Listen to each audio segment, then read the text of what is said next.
kino kye kiseera mwe tulina okulwana mu biseera by'omu maaso tuwone magombe. RO23 y'ennamba eyamuweebwa nga bayingira olukoola okuwakula olutalo ku gavumenti eyali efuga mu biseera ebyo. General Elly Tumwine mu 1978 yasuulawo omulimu gw'okusomesa okusiiga ebifaananyi ne yeegatta ku musajja eyamusomesaako Yoweri Museveni ng'atonzeewo akabinja k'abalwanyi ka Front for National Salvation akamanyibwa ennyo nga Fronasa. Oluvannyuma yeeyongerayo okuguka mu by'amagye mu Tanzania Military Academy. Mu 1981 ono yeegatta ku Museveni nate okutandikawo olutalo lw'ekiyeekera n'akabinja ka National Resistance Army nga lwakulungula emyaka 5 nga batabaala gavumenti ya Apollo Milton Obote. Jesse Kulimbe nti naliyo byogerwa nti ono ye yasika emmanduso okutulisa ekyasa ekyasookera ddala mu lutalo luno bwe baalumba enkambi y'e Kabamba.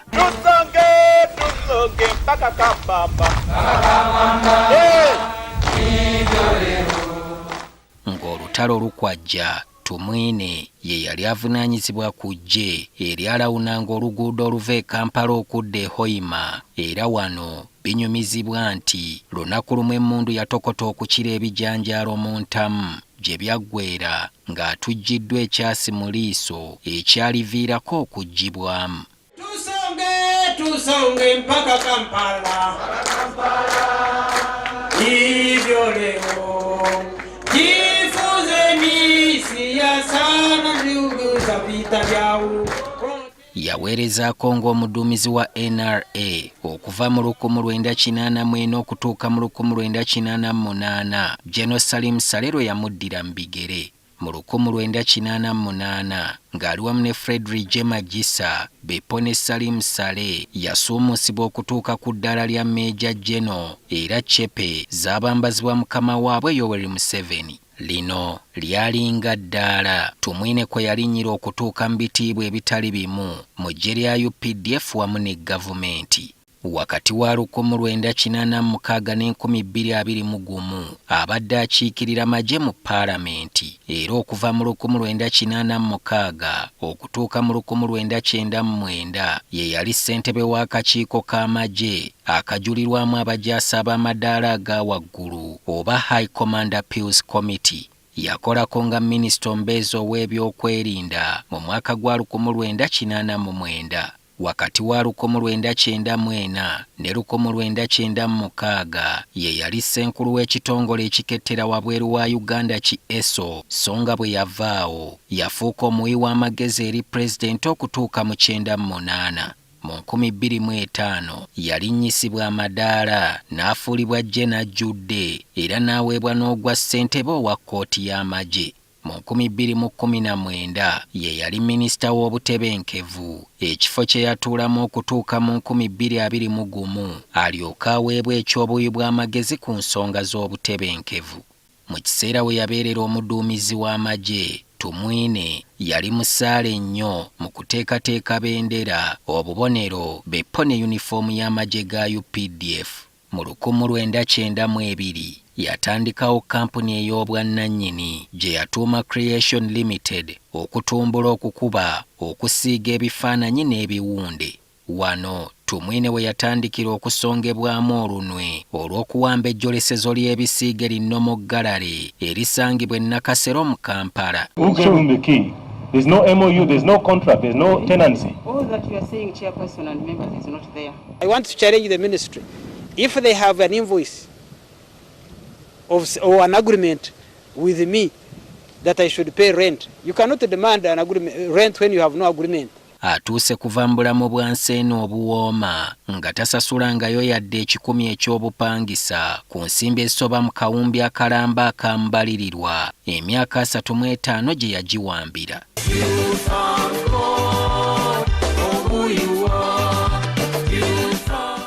aggyeko ebyobufuzi n'amagye, Tumwine omuziki gubadde kitundu ku ye era nga bw'osimbye abayimbi mu Uganda olunyiriri waakiri asimba ewasembayo emabega naye ng'abadde omu ku bayimbi b'eggwanga.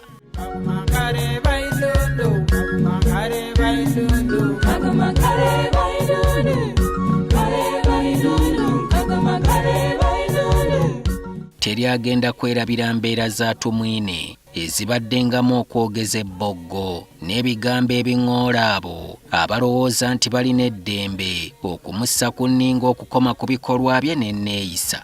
Tuleetako amalyo twedifendinga. Amalyo mugamanyi temututiisatiisa mmwe kubanga tumanye kye tukola. Simanyi nambaazi, tulina abaana batuwagira naffe. Ate tulina abaana bawulira ensonga entuufu. Tulina abaana baagala emirembe. Tulina abaana baagala obuteeka. Naye abatono baagala kutabula. Sisi tuko tayari.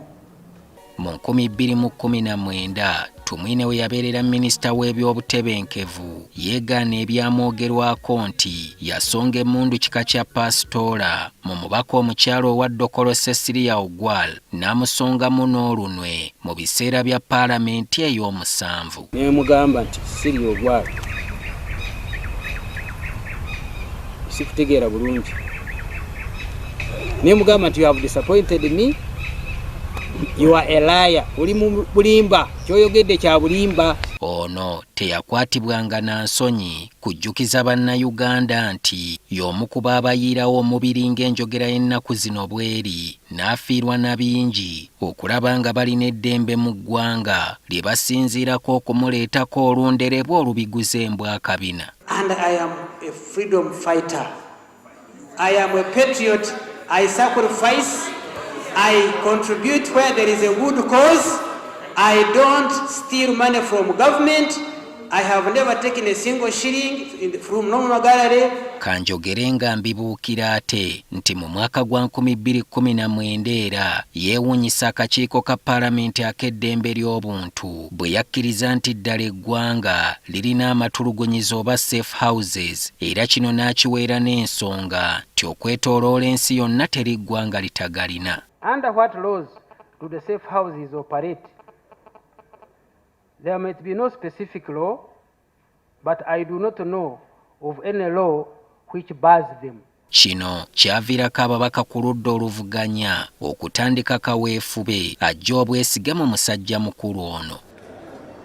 Byonna mbyogedde wabula mu Novemba wa 2020 ono yayogera ebigambo ebyawaawaza ensi yonna amatu ng'eggwanga lyakafiirwa abantu abasoba 54 mu bwegugungo obwaliwo. Bangi ebigambo bya Tumwine babitwala ng'ebyokukudaala n'okulengeza bannayuganda abakeera ku makyokkolerera gavumenti ye efune omusaala ogumusasula. Once we have started, how I beat you does not have rules.